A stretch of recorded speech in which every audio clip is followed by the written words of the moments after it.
Hello everyone. In last lecture we were discussing about apparent expansion and we also did some numerical basis on apparent expansion. Today we will try to learn a new concept, a new topic, and the name of topic is calorimetry. So first of all, what is the meaning of calorimetry? तो यहाँ पे अपन देखो एक बार के लिए क्या अपन discuss करने वाले हैं और यहाँ पे अपन क्या सीखने वाले हैं। तो जैसे कि आपको मालूम है पहले से ही कि यदि अपन किसी भी सब्सटेंस को गर्म करते हैं, जैसे मान लो मेरे पास वाटर है, ठीक है, उस वाटर का जो टेम्परेचर है इनिशियल मान लो कितना अज्यूम कर लिया, 15 अज्यूम कर लिया। अब यदि आप चाहते हो कि इसका टेम्परेचर हाई कर दे अपन, तो हाई अपने आप तो होगा नहीं, you have to add some heat. तो लेट सपोज कि इसका टेम्परेचर मुझे 15 से 50 करना है ना। तो इसको इतना गर्म करने के लिए या इसका टेम्परेचर इतना हाई करने के लिए कितना आपको अमाउंट इसमें हीट ऐड करना पड़ेगा। तो उस क्वेश्चंस को या ऐसे कॉन्सेप्ट को है ना फाइंड करने के लिए, सीखने के लिए ये आपको पढ़ना पड़ेगा कैलोरीमेट्री। तो बेसिकली अपन यहाँ पे डील करने वाले हैं अमाउंट ऑफ हीट से, अमाउंट ऑफ हीट कि किसी बॉडी को गर्म करते हैं या ठंडा करते हैं तो उस प्रोसेस में आपको कितना अमाउंट ऑफ हीट चाहिए होगा, रिक्वायर्ड होगा। तो वो सब कुछ इस टाइप के जो क्वेश्चंस आएंगे ना वो इसके अंडर में आएंगे। तो कैलोरीमेट्री एक ऐसी ब्रांच है जहां पर अपन हीट के बारे में या हीट का अमाउंट के बारे में अपन डिस्कस करते हैं, ठीक है ना।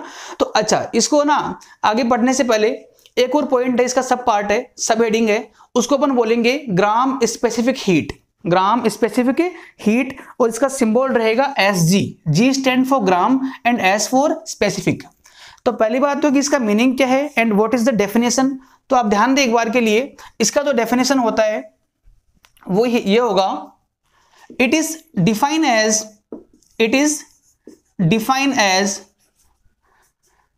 amount of heat required to rise temperature of substance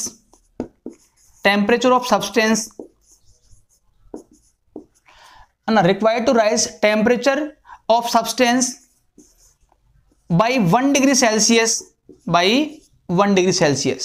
It is defined as amount of heat required to rise temperature of substance और सब्सटेंस का जो मास है वो कितना मानना है आपको, 1 ग्राम मानना है ना। यहाँ पे आपको ये लिखना पड़ेगा 1 gram by 1 degree Celsius, this is the definition. और जो डेफिनेशन है वो बहुत इसकी इंपॉर्टेंट भी रहेगी कि ये बोलना ये चाह रहा है कि इस टर्म का मतलब ये होता है कि अपन यदि किसी भी 1 ग्राम के सब्सटेंस को 1 डिग्री से गर्म करना चाहते हैं तो आपने उसमें आपने जितना अमाउंट आपने हीट ऐड कर दिया, उस हीट को अपन क्या बोलेंगे, ग्राम स्पेसिफिक हीट। जैसे लेट सपोज मेरे पास में एक कॉपर का मटेरियल है, ठीक है ना, और जो कॉपर का मटेरियल है और मुझे फाइंड करना है कि कॉपर के लिए SG कितना होता है, मुझे ये फाइंड करना है कि what is the value of SG for copper. तो आप एक काम करो, आप एक एक्सपेरिमेंट करो आप कि कॉपर का अमाउंट कितना लो आप स्टार्टिंग में 1 ग्राम, और इसका जो टेम्परेचर है वो कितना इंक्रीज करो आप 1 डिग्री सेल्सियस से। जैसे मान लो लेट सपोज कि अभी जो टेम्परेचर है वो है 15 डिग्री सेल्सियस है, इसको आप इतना हीट करो, आप इसको ओनली इतना ही हीट करो कि जो इसका टेम्परेचर है वो कहाँ पे आ जाए, 16 डिग्री पे आ जाए। तो इसको 1 ग्राम के सब्सटेंस का टेम्परेचर 1 से इंक्रीज करने के लिए जो भी अमाउंट आपने इसमें हीट का ऐड किया है, जो भी अमाउंट, उस अमाउंट को मैं क्या बोलूंगा, इस कॉपर का ग्राम स्पेसिफिक हीट। दोबारा बोल रहा हूं मैं कि इस 1 ग्राम के कॉपर का टेम्परेचर 1 से इंक्रीज करने के लिए जितना अमाउंट आप इसमें ऐड कर दिया, जो भी अमाउंट, उस अमाउंट को अपन क्या बोलेंगे, इस कॉपर का ग्राम स्पेसिफिक हीट। तो ये इसका डेफिनेशन भी है और ये इंपॉर्टेंट भी रहेगा, ठीक है ना। तो ये फिक्स चीज है, इसको अब देख लिया आप एक बार के लिए, इंपॉर्टेंट रहेगा ये वाला आपका।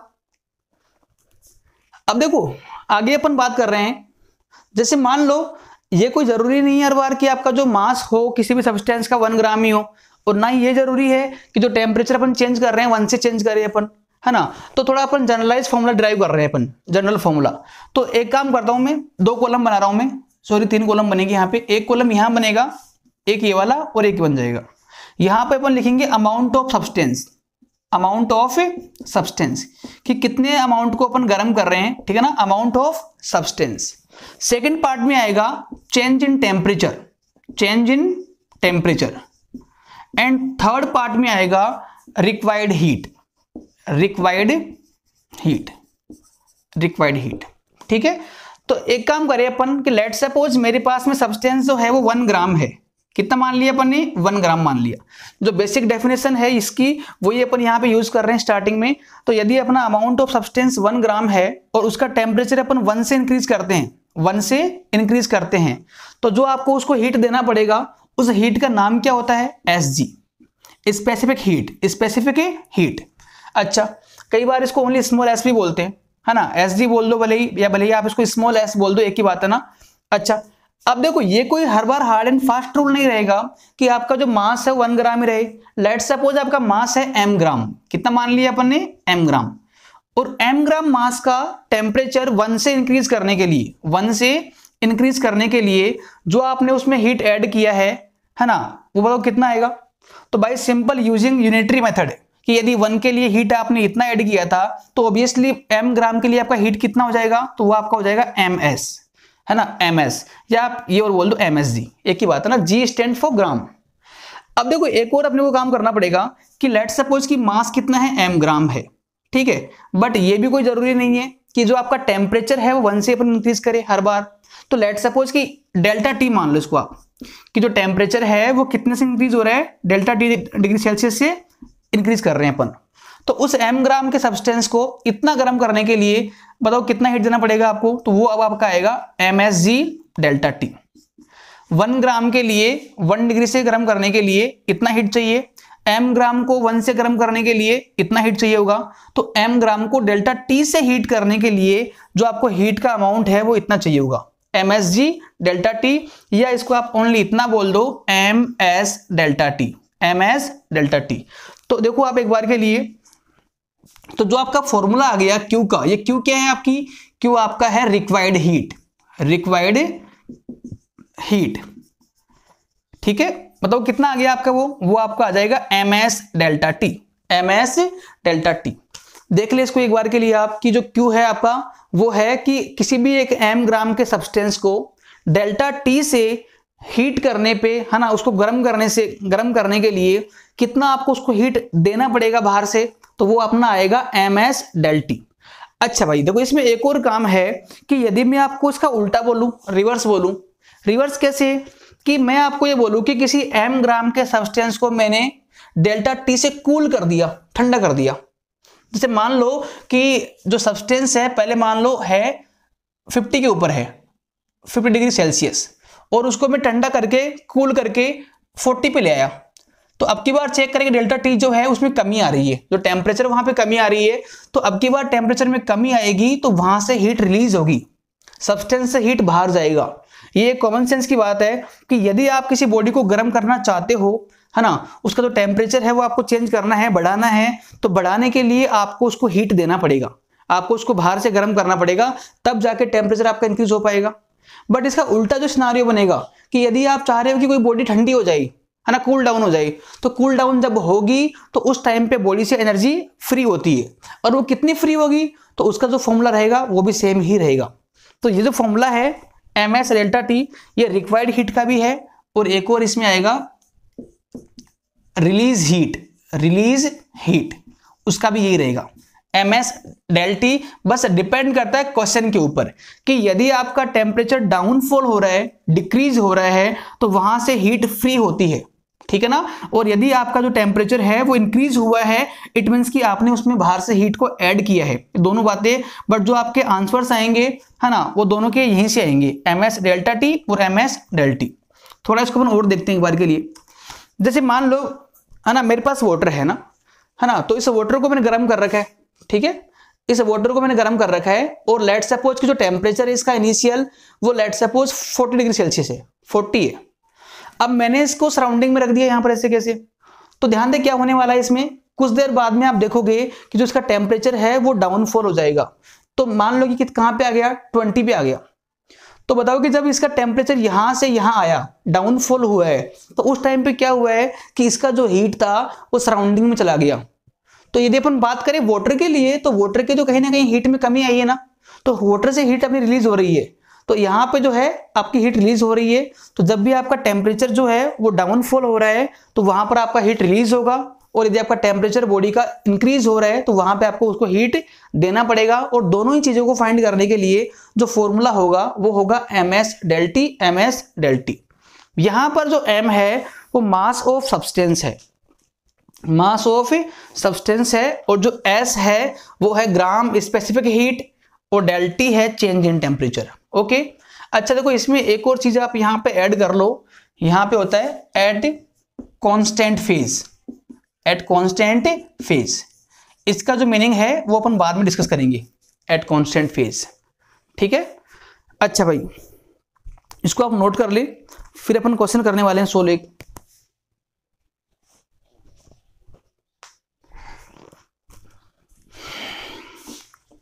अब देखो इसमें जो S का वैल्यू है वो हर मटेरियल का या हर सब्सटेंस का फिक्स होता है पहले से ही, ठीक है ना।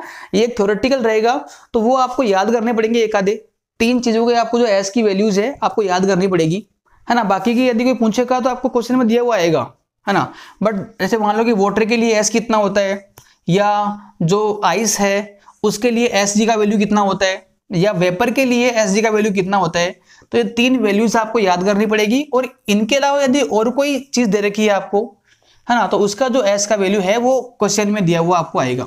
ठीक है, तो मैं एक काम कर रहा हूं, आज मैंने ये पढ़ लिया अब तक कि किसी भी एक m ग्राम के सब्सटेंस को, अब ये भले ही सॉलिड फॉर्म में हो, भले ही लिक्विड फॉर्म में हो, या भले ही गैस के फॉर्म में हो, उस m ग्राम के सब्सटेंस का टेम्परेचर डेल्टा T से इंक्रीज करने के लिए या डेल्टा T से डिक्रीज करने के लिए कितना अमाउंट हीट देना पड़ेगा, या कितना अमाउंट ऑफ हीट वहां से फ्री होगा, तो उसका जो फॉर्मूला आता है वो होगा ms डेल्टा T।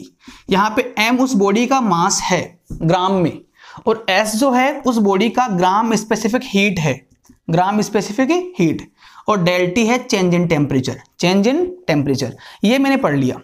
अच्छा देखो इसमें मैंने आपको लिखवाया था अभी कि एट कांस्टेंट फेज, उसका मतलब यहां पे क्या होता है, उसका मतलब ये होगा कि जब आप इसको हीट कर रहे हो तो जिस फॉर्मेट में आपका सब्सटेंस था पहले वो उसी में होना चाहिए। जैसे मान लो कि पहले वो है इन फॉर्म ऑफ सॉलिड, तो यदि मैं इसको हीट करूंगा तो उसका फेज चेंज नहीं होना चाहिए, वो सॉलिड ही रहेगा बेबी, बट वो गर्म हो जाएगा। तो इस वाले में, है ना, इस वाले पूरे हीट के फॉर्मूले में ये बात फिक्स है कि आपका फेज चेंज नहीं होना चाहिए। यदि वाटर है लिक्विड फॉर्म में है तो मैं गर्म कर रहा हूं, तो लिक्विड गर्म ही होना चाहिए, ओनली लिक्विड आपका ओनली गर्म होना चाहिए, उसका जो टेम्परेचर है वो बढ़ना चाहिए। ऐसा नहीं कि आपका जो वाटर है वो स्टीम बन गया, स्टीम बन जाएगा तो इसको मैं क्या बोलूंगा कि आपका फेज चेंज हो गया। तो ये जो फॉर्मूला है दैट इज ओनली एप्लीकेबल, हाँ, that is only applicable when phase remain same, phase remain same, phase same रहते हुए यदि अपन उसको गर्म कर रहे हैं, उसका टेम्परेचर अपन राइज कर रहे हैं, हाइक कर रहे हैं, तो उस टाइम पर हीट कितना देना पड़ेगा वो अपन यहां से निकाल लेंगे। ठीक है ना, तो इस वाले पूरे प्रोसेस में फेज आपका सेम रहेगा। फेज का मीनिंग है उसके तीनों फॉर्मेट, यदि वो सॉलिड फॉर्म में है तो उसमें ही रहेगा, यदि वो लिक्विड फॉर्म में है तो लिक्विड में ही रहेगा, है ना। स्टीम नहीं बनना चाहिए वो, ठीक है ना। स्टीम बनेगा तो क्या होने वाला है ना, तो तब क्या होगा वो अपन बाद में पढ़ने वाले हैं। ओके, तो ये आप याद कर ले एक बार के लिए। आगे अपन मूव करते हैं इसके अंदर। देखो इसमें आप, अब मैं बात कर रहा था कि इन एस की वैल्यूज कितनी कितनी होती है, तो आप याद रखो। अच्छा, first of all the very first question is what is SI unit of gram specific heat, मतलब कि S, है ना, स्मॉल s। इस वाली क्वांटिटी का, ये एक क्वांटिटी है, ये एक फिजिकल क्वांटिटी है, इसका यूनिट क्या होता है आपको ये निकालना है। ठीक है, तो यूनिट निकालना आपने सीखा हुआ है पहले से ही कि Q जो है हो गया अपना ms delta T। First of all unit निकालना हो आपको तो उसका फॉर्मूला आपको आना चाहिए, बिना फॉर्मूले की हेल्प से अपन यूनिट निकाल नहीं पाएंगे। तो मुझे S फाइंड करना है, तो S को मैं अलग कर लूंगा, सेपरेट करूंगा, तो S will be equal to Q by m delta T, ऐसा बनेगा। अब देखो दोनों क्वांटिटीज क्या है, इक्वल है, तो जो यूनिट इसका होगा वही S का भी होगा। इसका निकाल लो भाई। अब आप 1 बाई 1 एक काम करो, एक Q क्या है, जूल है ना, हीट है, और हीट का ऐसा यूनिट क्या होता है, जूल। अपॉन m क्या है, मास है, और मास का ऐसा यूनिट क्या होता है, किलोग्राम। और delta T change in temperature है, और टेम्परेचर का ऐसा यूनिट क्या होता है, केल्विन। टेम्परेचर का ऐसा यूनिट क्या होता है, केल्विन। तो आपको मालूम पड़ रहा होगा यहां पर कि इसका S का, है ना, ग्राम स्पेसिफिक हीट का जो ऐसा यूनिट है वो कितना आ गया, जूल पर किलोग्राम इंटू कैलोरी। अब यदि अपन बात करें सीजीएस के बारे में, क्योंकि सीजीएस यूनिट जो है ना इसकी वो ज्यादा इंपॉर्टेंट है। सीजीएस जनरली क्वेश्चन में या आपके बुक में आपको सीजीएस ही मिलेगी, है ना। तो देखते हैं सीजीएस के बारे में। सीजीएस निकाल लो, कोई बड़ी बात नहीं है, इन सबको ना आप सीजीएस में पुट करवाओ। तो जूल का क्या होगा, सीजीएस बनेगा इसका erg upon gram into degree Celsius. देखो इसका अर्ग बनेगा, मास का ग्राम आएगा और डेल्टा टी का डिग्री सेल्सियस आएगा। और एक और देखिए अपन other practical unit, other practical unit यदि इसकी बात करें अपन, तो आप चेक करो यहां पे क्या बनने वाला है। ये होता है calorie upon gram degree Celsius, ये बनता है भाई साहब। And this is very important, this is most important, ये आपके लिए मोस्ट इंपॉर्टेंट रहेगा। ये सारे ही जो है वो एस के, है ना, ग्राम स्पेसिफिक हीट के यूनिट्स है। ये भी है, ये भी है और ये भी है। कैसे निकाला है अपन ने, तो यदि आपको ऐसा ही निकालना होता है तो ऐसा ही वाले में क्या करते हैं अपन, इन सबको अपन ऐसा ही फॉर्मेट में पुट करेंगे। तो यहाँ पे जूल आएगा, यहाँ पे किलोग्राम आएगा और यहाँ पे केल्विन आएगा। यदि आपको सीजीएस में निकालना होता है तो अपन इसको भी सीजीएस में, ये भी सीजीएस में और ये भी सीजीएस में। बट ये दोनों इतने इंपॉर्टेंट नहीं है, सॉरी ना, दोनों ये इंपॉर्टेंट नहीं है। इंपॉर्टेंट इसमें होगा ये वाला प्रैक्टिकल यूनिट।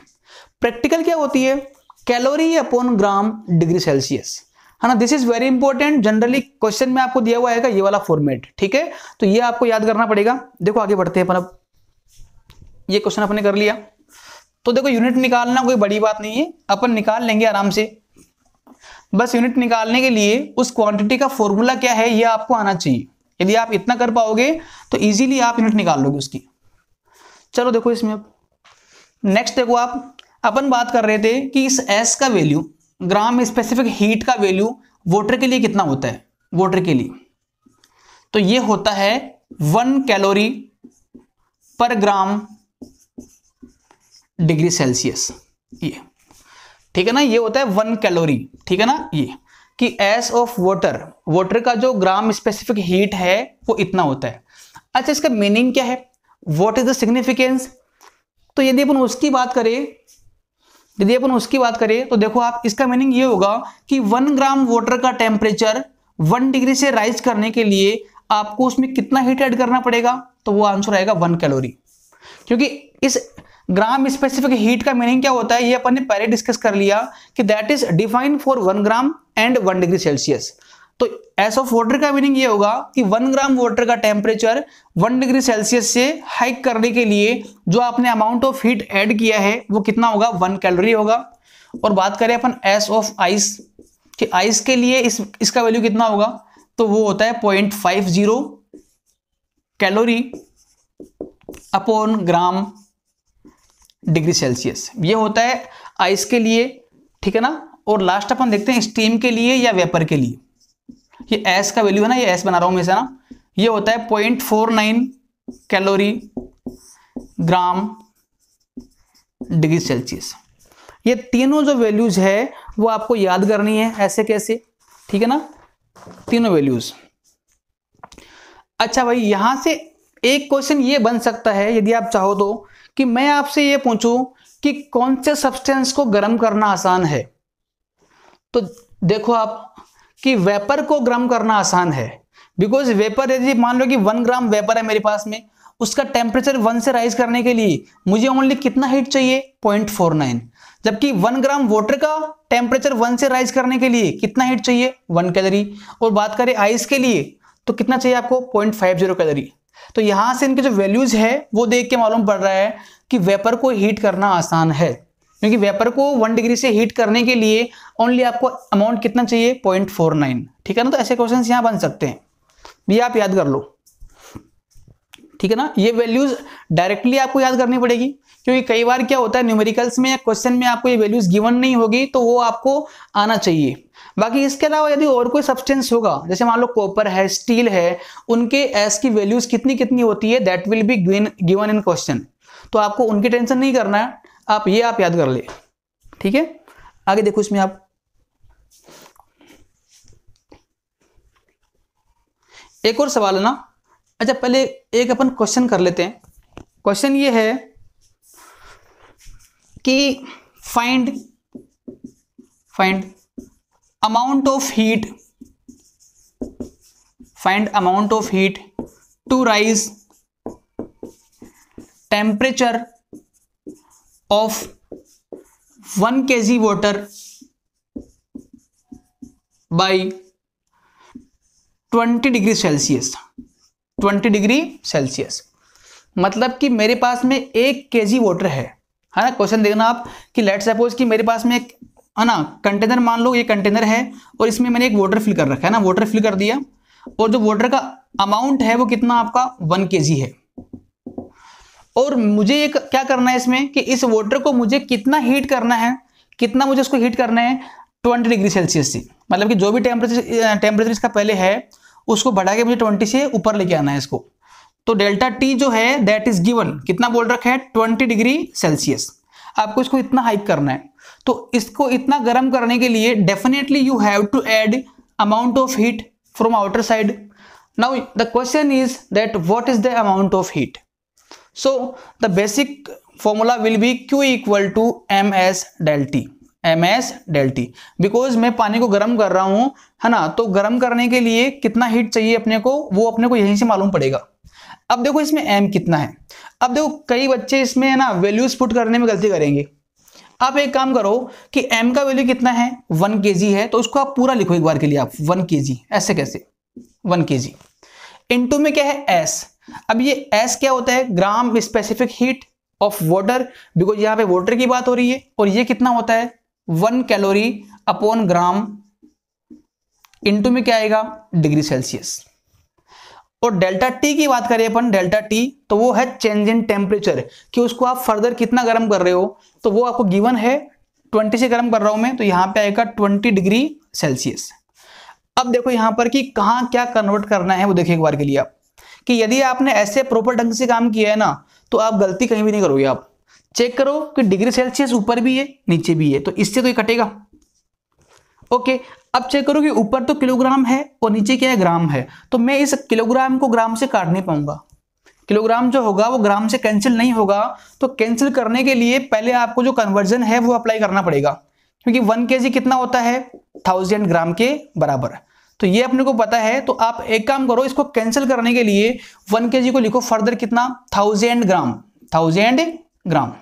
ठीक है, अब देखो इनटू में क्या है 1 कैलोरी, अपॉन में क्या है ग्राम, ठीक है ना, और इनटू में यहां आगे क्या है 20। ये काम तो हो गया पहले ही डिग्री सेल्सियस तो ना।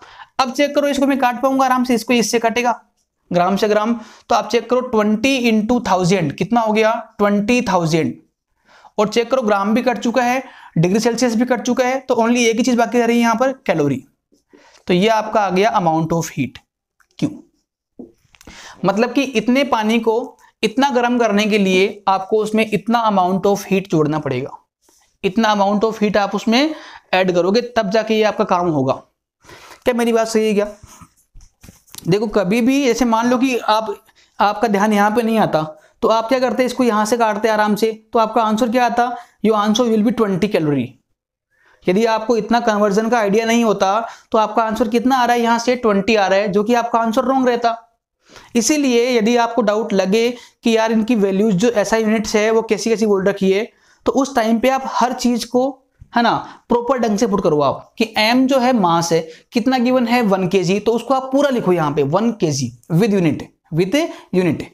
S क्या होता है, अब वाटर के लिए S का वैल्यू मेरे को पता है 1 कैलोरी पर ग्राम डिग्री सेल्सियस, तो मैंने उसको पूरा रखा है यहाँ पर। डेल्टा T क्या है, change in temperature, and that is given also 20 degree Celsius. अब चेक करो कि कौन कौन कट रहा है, कौन कौन यहाँ पे कैंसिल हो रहा है, तो डिग्री सेल्सियस से डिग्री सेल्सियस कैंसिल हो रहा है।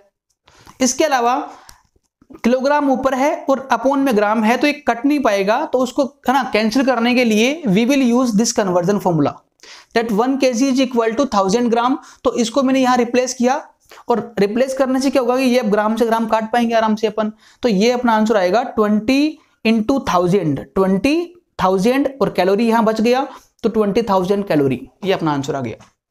बट यदि है ना, यदि आपका ऑप्शन जो है वो जूल में हो, क्योंकि जूल भी क्या है एनर्जी का यूनिट है, तो कैलोरी जो आपका आंसर आ गया, इसको आपको जूल में कन्वर्ट करना आना चाहिए, क्योंकि आपको मैंने लास्ट क्लास में कहा था कि जो 1 कैलोरी होता है वो होगा 4.2 जूल के बराबर। मतलब कि एक कैलोरी में इतने जूल होते हैं, है ना। तो आप एक काम कर लो, आपको जूल में निकालना हो तो 20,000 इंटू 4.2 जूल, यह आपका इसका आंसर आएगा। अब इसको आप सोल्व कर लेना, है ना। तो जो भी आपका आंसर आएगा ये आई थिंक 84,000 आएगा, 84,000 जूल। तो ये आपका आ गया अमाउंट ऑफ हीट। ठीक है, नोट कर ले इसको आप फटाफट से, नोट करें इसको। आगे फर्दर मूव करते हैं। देखो ये गलती यदि आप, है ना, ये गलती आपको कहीं भी नहीं करनी है। आपको जहां भी आपको डाउट लगे कि यार इसमें क्या होने वाला है, कहीं कटेगा नहीं कटेगा, तो उसको ना अच्छे से क्लियर करने के लिए आप हर जगह जो आप वैल्यू पुट कर रहे हो उसके साथ में उसका जो यूनिट है, यूनिट वो भी आप लगा दिए एक बार के लिए ना। आगे देखो, इसमें आप आगे अपन पढ़ने वाले हैं एक और नया कॉन्सेप्ट, और वो रहेगा law of mixer. Law of mixer, mixer का नियम। देखो आसान है और बहुत ही इंपॉर्टेंट भी है, यहां से क्वेश्चन बनते हैं एग्जाम के अंदर। तो जो अपना नेक्स्ट पार्ट है वो अपना आएगा law of mixer. Law of mixer, देखो इसमें इसका मीनिंग क्या है, इसका मीनिंग क्या है। देखो सिंपल सा फंडा है कि जैसे मान लो मेरे पास में दो मटेरियल है, दो सब्सटेंस है, डिफरेंट डिफरेंट इंडिविजुअल। एक मान लो यहां रखा हुआ है और एक मान लो यहां पड़ा हुआ है। इसमें मान लो कि लिक्विड 1 भरा हुआ है, कोई सा भी मान लो लिक्विड 1, और यहां पे लिक्विड 2 भरा हुआ है, ठीक है ना, एक बार के लिए। And both are different liquid, may be different और मे बी सेम, है ना, कोई दिक्कत नहीं है। तो डिफरेंट होंगे तो इसका जो ग्राम स्पेसिफिक हीट होगा वो मान लो कितना S1 है, इसका मान लो कितना S2 है। इसका जो ओरिजिनल मास है, इनिशियल मास है अभी, वो M1 मान लो, और इसका आप कितना मान लो, M2 मान लो। इसका जो टेम्परेचर है वो T1 मान लो अभी का, और इसका आप क्या मान लो, T2 मान लो आप। तो यहां पे अपन ने देखा कि दो मटेरियल है मेरे पास में, एक यहां पर एक यहां पर। दोनों का जो इंडिविजुअल मासेज है वो M1 M2 है, और जो कोफिशिएंट है वो S1 S2 है, and temperature are T1 T2। अच्छा, अब मैं एक काम करूं कि इन दोनों कंटेनर को मैं एक सिंगल कंटेनर में पोर कर रहा हूं, उड़ेल रहा हूं। तो मान लो कि इसको भी मैंने यहां उड़ेल दिया और इसको भी मैंने यहां उड़ेल दिया, है ना। तो अब देखो यहां पे क्या बन गया, ये बन जाएगा मिक्सर। इसको अपन क्या बोलेंगे, मिक्सर, दो डिफरेंट लिक्विड का मिक्सर। ठीक है। और सपोज करो कि मैं आपको ये बोलूं कि T1 का जो वैल्यू है इनिशियल, वो क्या है, T2 से बड़ा है मान लो। मतलब कि इस बॉडी का या इस वाले मटेरियल का जो टेम्परेचर है वो हाई था इसके कंपैरेटिवली, ये आपको बोल दूं मैं आपको। अब सोचो आपकी, इसको भी मैंने यहां पोर कर दिया, इसको भी मैंने यहां पोर कर दिया, तो ये मिक्सर बन गया। अब अपने को इसमें यह निकालना होता है कि क्या इस मिक्सर का टेम्परेचर कितना होगा, T कितना होगा।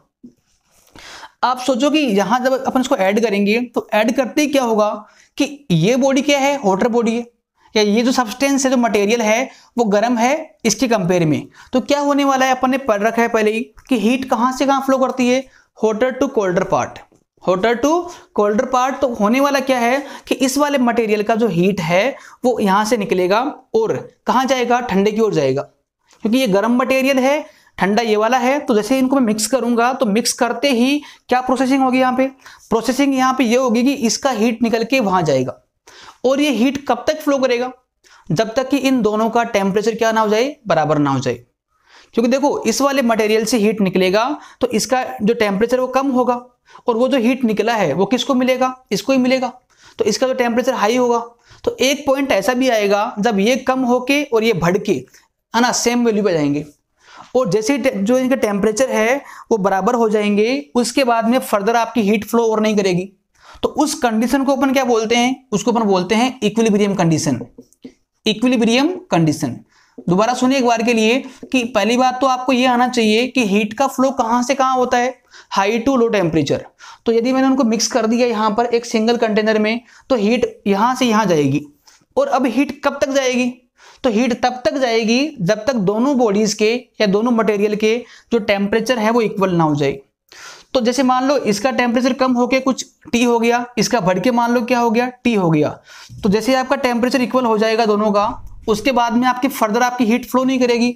तो उस वाली कंडीशन को उस पोजीशन को मैं क्या नाम दूंगा, इक्विलिब्रियम पोजीशन या कंडीशन। और मान लो कि ये वहीं की बात कर रहे हैं अपन, कि मान लो कि ये जो अपना लास्ट कंडीशन आ गया और जो टेम्परेचर जो है मिक्सर का वो मान लो कितना हो गया, T हो गया। अब देखो यहां पर एक इक्वेशन अपन ड्रॉ कर सकते हैं, बना सकते हैं। सोचने की बात यह है कि इसने हीट को लूज किया है, हीट का लॉस इसके साथ में हुआ है और जो भी लॉस हुआ है वो इसने गेन कर लिया, क्योंकि कंटेनर में या जो कंटेनर आपका है वो आइसोलेट है। आइसोलेट का मतलब क्या होता है कि ये बिल्कुल बंद पड़ा हुआ है, बाहर हीट जा नहीं पाएगी। तो डेफिनेटली ये हुआ होगा कि इसका जो हीट है, जो इसकी हीट में जो कमी आई है, जो डिक्रीमेंट आया है, वो कहाँ चला गया, वो किसके काम में आ गया, वो इसके काम में आ गया। तो मैं एक बात बोलूं आपको यहां पर कि heat loss by hotter part है ना, हॉटर पार्ट इक्वल में क्या आएगा, heat gain by colder part. ये क्या आपको बात समझ में आई नहीं आई? क्योंकि जब तक इनका जो टेम्परेचर है वो T पे नहीं आएगा, क्योंकि इसका जो टेम्परेचर है वो कम होकर T हो गया, क्योंकि T1 जो है हाई टेम्परेचर है और T2 क्या लो टेम्परेचर है।